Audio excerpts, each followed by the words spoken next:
and all our favorite horror movies. I'm James A. Janice, and today we're looking at Scream 2, released in 1997. With the first Scream a runaway hit, Dimension Films was eager for a sequel. Luckily, screenwriter Kevin Williamson already had an outline for one. As a horror fan, he knew sequels were common, even if they had a reputation of being bad. With most of the script developed before the first film had left theaters, Scream 2 quickly entered production and was released less than a year after the original. Scream 2 follows Sydney into college, where she's targeted by a copycat Ghostface. With an extra $10 million for the budget, the sequel features big-name stars and even bigger set pieces. Every actress in town wanted to come into the second part of this series. The crew was equally eager to return, from the casting director down to the prop master. Cast and crew frequently called the set a family, led by their returning director daddy, Wes Craven. Production was rushed, though, and faced constant rewrites on the fly. Look at all these script versions. Jeez. Some were done without Williamson, since he was busy showrunning Dawson's Creek. These stressful on-set revisions were made because the original script leaked onto the internet. That pissed off Craven so bad, he sounded like me getting annoyed during a live stream. All of you little fuckers out there that think that's really cute, you fucking ruined our next 3 months. Despite the messy script caused by all the shifting plot points, there are a lot of fans who call Scream 2 their favorite Scream. I'm the opposite. It's probably my least favorite of the series. But thankfully, there ain't no such thing as a bad Scream. Scream 2 just feels the most drawn out to me, and the most repetitive when compared to the first one. Which, yes, I know is partly the point, but after a while, it starts to feel like when they did another trench run in Force Awakens. It also has some specific scenes that bother me. I can't let them go. But the movie's strengths are hella strong, like a lot of its new or promoted characters. It also introduces Stab, the fictional movie within a movie that allowed Williamson to get extra sequel-sized meta. The Stab movies become a runner in Scream, which is great. We wind up with a franchise within a franchise. Best of all, though, is the evolution of the three main characters, and the individual relationships between each of them. Sidney Prescott, in particular, continues to make a case for my favorite character in all of horror. Here, she's the final girl who knows she's living through a sequel, bringing a perfect combination of vulnerability and resolve. Stop treating me like glass, Dewey. I'm not gonna break. Of course, the triad of her, Gal, and Dewey only works if everyone excels at their parts, and David Arquette and Courtney Cox continue to find fun folds in their characters. Wes Craven gets a lot of credit for crafting good scares, but he and the actors deserve just as much acclaim for these wonderful performances. They really bring an energy to their performances, just like today's sponsor, AG1 from Athletic Greens. No, dude, we're not watching that. With a 90s actress about to watch a scary past the quality of the original, but maybe this one can surpass the quantity of kills. Let's find out and get to them. The movie begins like the first one, with a 90s actress about to watch a scary movie. Since we can't bury more Barrymores, Scream 2 brings in Jada Pinkett as college student Maureen. She and her boyfriend Phil are at the now-closed Rialto Theater in Pasadena, previously seen on the kill count to the dream scene in Nightmare 4. This place is getting Billy Castle up in this bitch. Red Right Hand place as the crowd goes fucking nuts, like this were a midnight premiere at the Southgate MJR in the mid-2000s. They're here to watch Stab, an in-universe slasher based on the Woodsboro murders in the first film. It's a true story. All these kids got killed a couple years ago in California. But it's not just based on the events of Scream. It's shot like the OG Scream 2, except this psychosexual shower shot. You get more TNA when you have Heather Graham playing Fakesy Becker. Audiences would have just seen her in Boogie Nights a few months prior. Later, in Scream 4, we'll see Robert Rodriguez credited as Stab's director. But despite a popular misconception, these scenes were still directed by Wes Craven. Phil heads to the bathroom, where he can't get a dick in thanks to all the ghost faces. Before he can get a poopin' duet going in the stall, he hears some weird noises next door. Is that a little kid voice? What the fuck? In a frankly kind of stupid kill, he puts his ear right up to the nasty-ass stall wall, then gets stabbed in the head by a knife strong and long enough to puncture through. Now Phil's cold and he is scared, lying dying on the floor. All thanks to Ghostface, secret knife agent. Dun dun dun.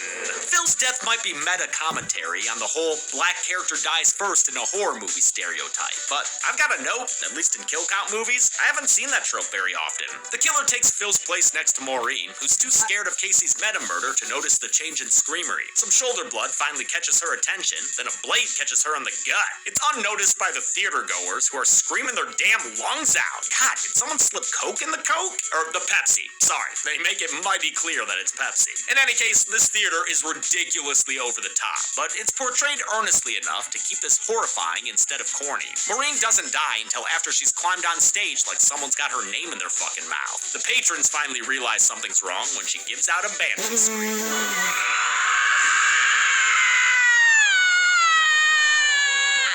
Sidney Prescott is now a world-weary college student who has to fend off prank phone calls. It may just be apocryphal, but according to some, the original Scream caused a surge in use of caller ID.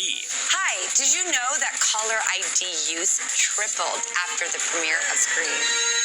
The CBS Sunday night movies will be right back. Thanks, Drew. Sydney attends the fictional Windsor College, and while it's never stated in the movie, the screenplay says it's in Ohio. So I'll take that as canon until stated otherwise. Sucks for them. Haha, go blue! It's the same school Phil and Maureen attended before they were killed, and the same school Randy Meeks attends, since he followed Sydney there. To no surprise, Randy's a film major, and the conversation his class has makes me cringe out of my skin. It's fine when they start a meta discussion about the merits of sequels. That too? Who'd want to do that? Sequels suck. But the specifics of their combo retroactively feel film bro. I got it. The Godfather, Part 2. It's like, I'm 15 and this is deep. The worst is how supposed film geek Randy gets a classic Aliens quote wrong. Get away from her, you bitch. I believe the line is stay away from her, you bitch. It's film class, right? Get away from her, you bitch. The quote was written correctly in the script, but while filming, the 19-year-old Joshua Jackson mixed up his line and said the right quote accidentally. Jamie Kennedy adapted on the fly and gave the misquote as his line. It bugs the hell out of me. It wasn't messed up the first time they filmed the scene in a lecture hall. Stay away from her, you bitch. That was a great line. One line does not make a movie great. It was reshot later at UCLA, maybe because the first attempt didn't have Sarah Michelle Gellar or Joshua Jackson. Still had awful dialogue, though. I got it. Friday the 13th, part 20.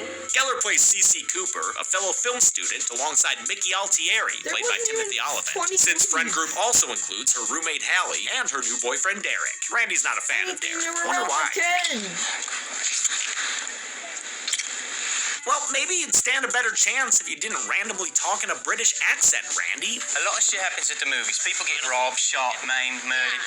Multiplex is just a very dangerous place to be these days. No one knows why Jamie Kennedy did that. He just did that in the take.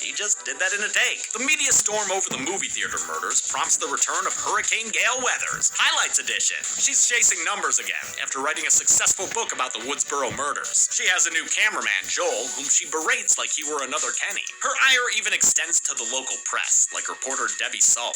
Begin quote. Great. Your flattering remarks are both desperate and obvious. Ouch! End quote. I love the person in the background going, ouch!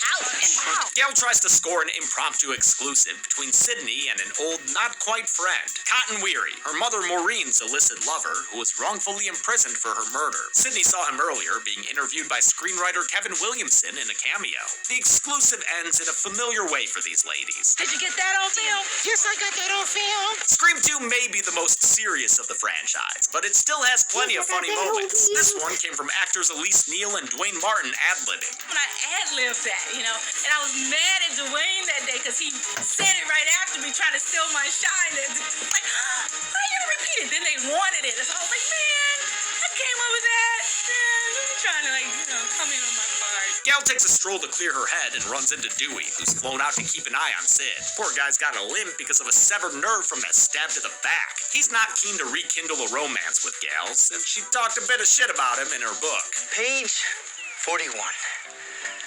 Deputy Dewey oozed with inexperience. I love this speed bump in their relationship. He's so wounded by her betrayal, and while she doesn't feel bad, she does seem to admire his earnestness. Their chemistry is great, partly because the two actors had started dating in real life. But it's gonna take Gail more than puppy dog eyes to fix Dewey's deeply hurt feelings. Dewey has a much better reunion with Sid, where their sibling-like relationship flourishes. It makes sense. She was his little sister's best friend. With Tatum gone, Sydney works as a replacement sibling. Nurse, surrogate big brother. The scene also introduces Dewey's theme, a musical leitmotif that perfectly suits his character. I sadly don't get to talk about music a lot on the Kill Count, because playing clips with music is an easy way to get copyright claims. Marco Beltrami's work is important to the Scream series, though. The original film was the first feature-length score he composed, and he'd worked with Craven 6 more times, including on Screams 2, 3, and 4. I love his Morricone-inspired work in Scream, and the haunting choral voices of Sidney's lament. But Dewey's theme was not one of his pieces. It was originally composed by Hans Zimmer for the 1996 film Broken Arrow. Sidney gets invited to a sorority mixer by a pair of Stepford sister wives, Lois and Murphy. They're played by a pre-Arrested Development Portia de Rossi and Rebecca Gayheart, who would wind up in the Scream-esque urban legend the next year. Despite Sid's reluctance, Hallie drags her along for a night out with these super friendly sisters. Sydney, you made it. Hi. No, I really mean that. She really means that. Hi. This party features Everclear and Matthew Lillard in the background. He had dropped by to visit Nev Campbell on set, right before the two briefly dated. Not at the party is Randy's classmate Cece, who's sober-sitting the sorority house while her sisters rage. She's played by Buffy herself, Sarah Michelle Gellar, who had just finished filming the Williamson-penned I Know What You Did Last Summer. It doesn't take long for her to get a threatening phone call. Look, do you want to leave a message for someone? Cece said someone's outside, but it's just Donnie, a fellow sister played by a young Marisol Nichols. Last seen on the Kill Count in Spiral getting a steamy facial. Oh, sorry, phrasing. Donnie leaves the door open, letting a ghost face in, so Cece is soon attacked by a killer with cruel intentions. He Scooby-Doo chases her upstairs, getting all sorts of shit thrown at him, including a bike. Ultimately, she gets thrown through a glass door and stabbed in the back. Ghostface then tosses Cece over the balcony, and Daphne goes splat-me on the pavement below. News of the murder reaches the mixer, and the partygoers leave to check out the crime scene, including the greatest extra of all time. God, I love that guy. Look at his stupid face. Whoa! The crowd also includes this good boy, whom it looks like Liev Schreiber brought to set and insisted be in the picture. Why can't he just walk down the steps? Can he hit a mark? He can hit a mark. Put a dog biscuit in there with Mark. Booty. Can you hit a mark? See that? He was very excited the dog succeeded. This kind of chaos is old hat for Sid, so she decides to turn in for the night. Right after, she takes one last phone call. Hello? A chase ensues, but Sydney manages to get to the back door unstabbed. Derek dashes inside to confront her assailant, but when Dewey follows suit, all he finds is a bloody boyfriend. But not too bloodied, making him look mighty suspect in the long dark shadow of Billy Loomis. You're lucky he didn't kill you. Yeah, it's awfully convenient. Gal and Dewey meet with Police Chief Hartley and figure out the connection between the victims. Is Cece the girl's real name? Casey Cooper. As in Casey Becker? With Phil Stevens representing Casey's boyfriend Steve and Maureen Evans standing in for Sydney's mom Maureen Prescott, the police officially determine they're dealing with a copycat killer. Well, Gal determines it. Give credit where credit is due. Either way, Chief Hartley must be proud, since he's played by David Arquette's real-life father, Louis Arquette. But Gal's investigative charm still haven't won Dewey back over yet. Come on, Dewey. Smile just once. I'll smile when I catch the killer. Sydney sits down for a quiet lunch, but Derek ain't about to let that happen. Kill him! Kill Derek! I just decided to myself, I'd hide it to myself. What is he doing? He's ruining the movie is what he's doing, by breaking out into song to prove his love to Sid. I think I love you. Don't do this. Yeah, man, please don't. It's an acknowledged reference to Top Gun, where Tom Cruise does the same thing with a different song. There you go, It's there's your awful in one that Top movie, Gun and it's reference. even worse here. I can't stand it. I hate everything about it. I hate how don't long it goes on for. I hate Vicky's stupid dance moves. Fuck you all for clapping. It sucks so bad. And stop conducting, dude. It's so cringe. This Partridge Family song had to be sung by Jerry O'Connell during his audition. Personally, I might have just passed on the part. The cast hated doing it as much as I hate watching it. None of us really like that song. Look at this shit. You can tell O'Connell would rather be hiking towards a dead body. I mean, I did the best I could. Yeah, you did, when you weren't stepping on the wrong table. At the end of this garbage, Derek gives Sid his fraternity letters, which they say is a frat faux pas. I don't know if that's real or not. It's all Greek to me. With that cafe-tastrophe over, we check in with Randy and Dewdrop, who's drinking a milkshake, just like he had his little ice cream cone in the original. Dewey the Dairy Fan. The two watch a scene from Stab on TV, where Billy Loomis is played by Luke Wilson. I guess because of Bottle Rocket? I love how how they recreate the hilarious end to that scene. Stupid. They mentioned that in Stab, Dewey's played by David Schwimmer, co-star to Courtney Cox in Friends. As for Sydney, she's played by Tori Spelling, which was mentioned as a potentiality in the first Scream. I see you as a young Meg Ryan myself. Thanks, Dewey. With my luck, I guess Tori Spelling. Randy once again explains the rules of a horror movie, but this time as they specifically pertain to sequels. Number 1, the body count is always bigger. Number 2, the death scenes are always much more elaborate. More blood, more gore. As always, David Arquette is hilarious in how specific and unique his acting is. And get killed by the killer. Well, if I'm a suspect, you're a suspect. Woo! It's the big beverage sale. This Friday through Sunday in Hy-Vee. Gatorade, G-Fit, or Propel. 3 Shut for up, just... I'll pick up some later, okay? You have a point.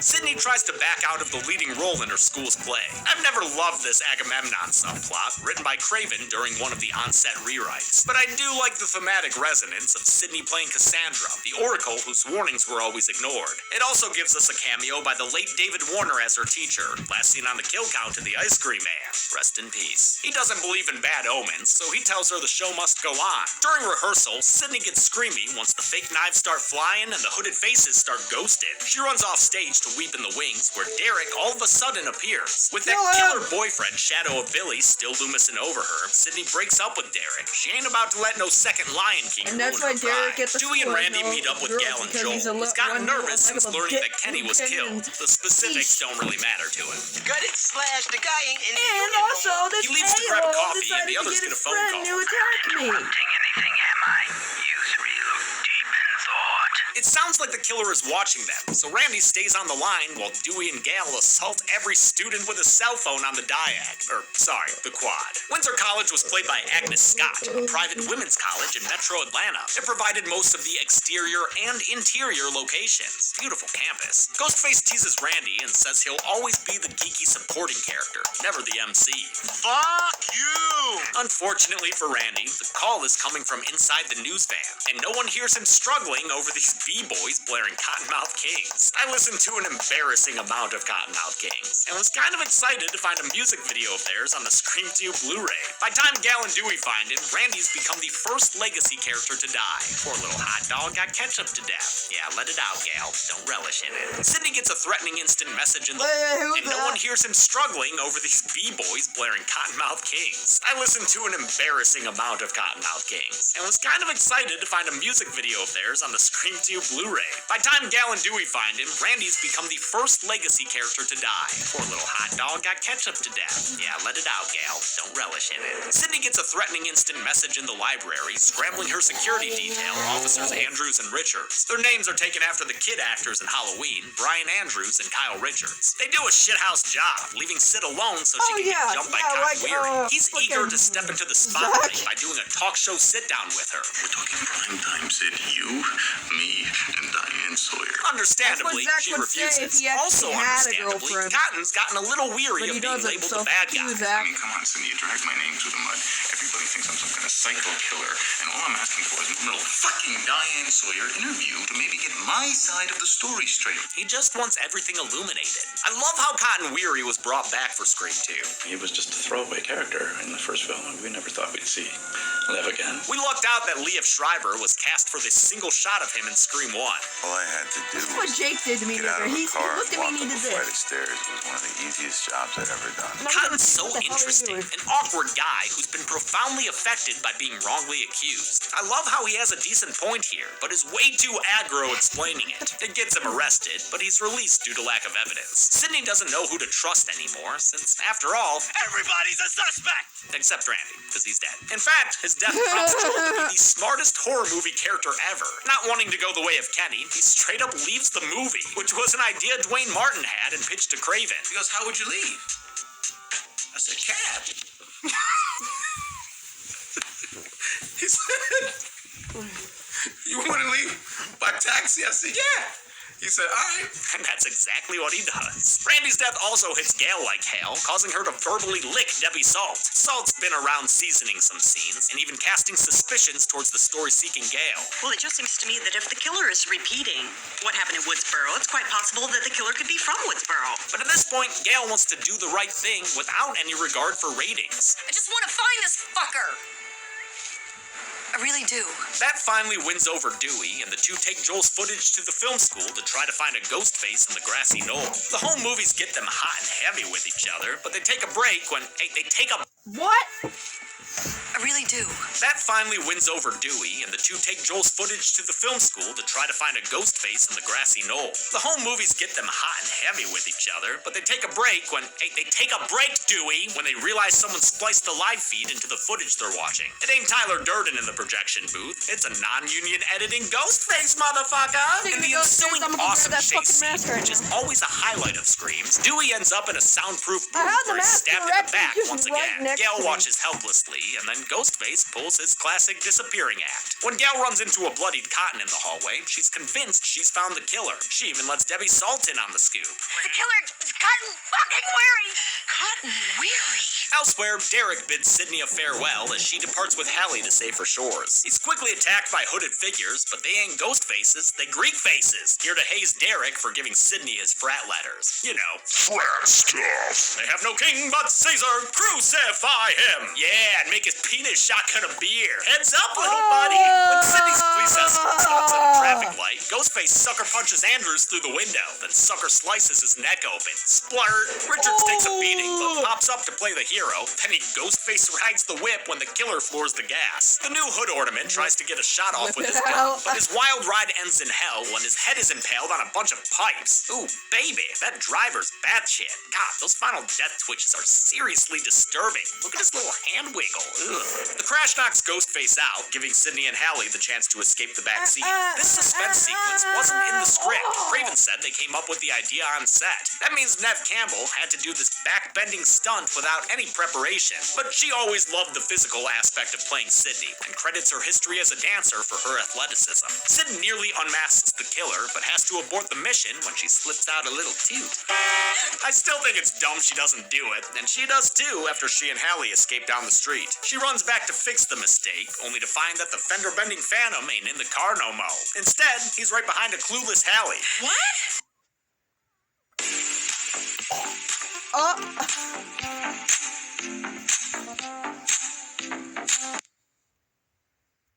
Whom he stabs to death in front of Sydney, then drops her body to the ground. Hallie feels a little underutilized to me, maybe because she was originally supposed to be one of the killers, before the extensive rewrites. Sid makes it back to campus, where a siren song lures her into the theater. On stage, she's jump-scared by a Jesus Christ superstar, Derek, bound and boozy from that hazing session earlier. Before she can untie him, she's stopped by Ghostface, who reveals himself to be... yeah, Mickey. Surprise, Sydney. I mean, I guess, but mostly because I'd forgotten that character existed. Dude literally hasn't been in the movie since 45 minutes ago, when he was waving his arms around like a jackass. Timothy Oliphant tries his best to save this lame reveal, but Mickey's still just a second-rate stew. Surprise, Sydney. Mickey implies that Derek has been his partner in crime all along. The frat bro asks Sydney to stand by him, but she's unable to bring herself to trust him. As she's frozen in hesitation, Mickey plugs a hole straight through Derek's broken heart. Mickey sucks as a reveal, but it is downright evil the way he makes Sid feel guilty for suspecting Derek right up to his death. You should really deal with your trust issues, Sid. He reveals he's got a case of the crazies, with a harebrained homicidal scheme to get caught. Then he'll bask in the media frenzy and blame his murder spree on horror movies. Killing people to become famous is a sadly prescient motivation that resonates with earlier dialogue about life imitating art. You can't blame real-life violence on entertainment. Hello, the murderer was wearing a ghost mask, okay? Just like in the movie, it's directly responsible. No, it's not. This commentary also helped Scream 2 with the MPAA. The opening, they felt, was an excellent commentary on the nature of horror movies, and that we were being responsible by making that in some way. There's still one elephant in the room, though, who might be working with Mickey as a second ghost face. Turns out it's Gail Weathers. Nah, just kidding. It's crazy-eyed Debbie Salt, whose real name is Mrs. Loomis? That's right, that lady is Billy's mother. Scream 2 originally had a very different ending, back when it was filmed as Scream the sequel, before Miramax demanded a title change. Mrs. Loomis was always the primary antagonist, but at first she had 3 accomplices, Derek, Hallie, and Cotton Weary. When that draft got leaked, revisions and secrecy followed. A fake script was written, which was also leaked. Scripts were printed in a way to prevent photocopying, and most people's scripts had the last act largely blacked out. Or I remember seeing a lot of blacked out pages in my script. So I thought I might be wearing one of those. Laurie Metcalf's hunch was right, and the matriarchal murderer was foreshadowed earlier by Randy. Mrs. Voorhees was a terrific serial killer. Like Pamela, Mrs. Loomis wants to avenge her son's death, so she plans on killing Sidney and enlisted Mickey online to help her. As for Mickey's plan, she knows it's dumb as shit, so she turns on him and shoots the loose end. The psycho cinephile lets off a shot that hits Gail in the tum-tum. She stage dives into the theater pit for pretty much the rest of the movie. Unlike Mickey, Mrs. Loomis is a great Ghostface reveal, especially because Laurie Metcalf plays her as delightfully unhinged. I am sick to death of people saying that it's all the parents' fault. It all starts with the family. You want to blame someone, why don't you blame your mother? Sidney manages to break away with a breakaway bottle before fighting firepower with fake fire. God, this part is dumb as hell too. What kind of antagonist gets defeated by college drama department props? What are you doing, Sid? Trying to scare her away with noise? She ain't a bear. Their struggle is interrupted by a stray gunshot from Cotton, whom Sidney quickly catches up and introduces to Crazy Eyes Deb. Mrs. Loomis tries to convince Cotton to let Sidney die, but he's gonna base his actions on how they best benefit him. Bet you that Diane Sawyer interview's looking real good right about now. Since Sidney would take Diane over Diane, she accepts the offer. Cotton shoots the homicidal housewife, ensuring that Lady Bird will grow up an orphan. Sidney grabs the gun and gets jump scared by Gal, who says the bullet just bounced off her ribs. Well then, nice of you to help back there, Gal! Since this ain't these ladies' first rodeo, they're suspicious of Laurie Metcalf's death face. I always come back. But it's the Deadwood that ain't so dead. Mickey's still got some kicky in him. They quickly gun him down, sending his body tumbling upstage. Or is it downstage? I can never remember. It was a justified shooting, though, so Sidney has nothing to worry about. You happy? That one was closer to a cause for concern. Hope Sid gets some therapy after this. The paramedics arrive alongside Joel, who comes back to cover the night's events. Gail can't be bothered, though, after spotting Dewey doing the same old back jab Jesus routine he did in the original. Instead of filing a report, Gail picks her heart over her job and rides off with the Deuster in the ambulance. Sydney is swarmed by reporters, but she directs them to Cotton Weary instead, calling him a hero and giving him the 15 minutes of fame he's been craving. The movie ends with some 90s post-grunge as Sydney walks away to... Wait, where is she going? Literally all her college friends are dead. How many co-eds received a deadly degree at sequel school? Well, I want to tell you, but this morning, I woke up with this feeling I didn't know how to deal with.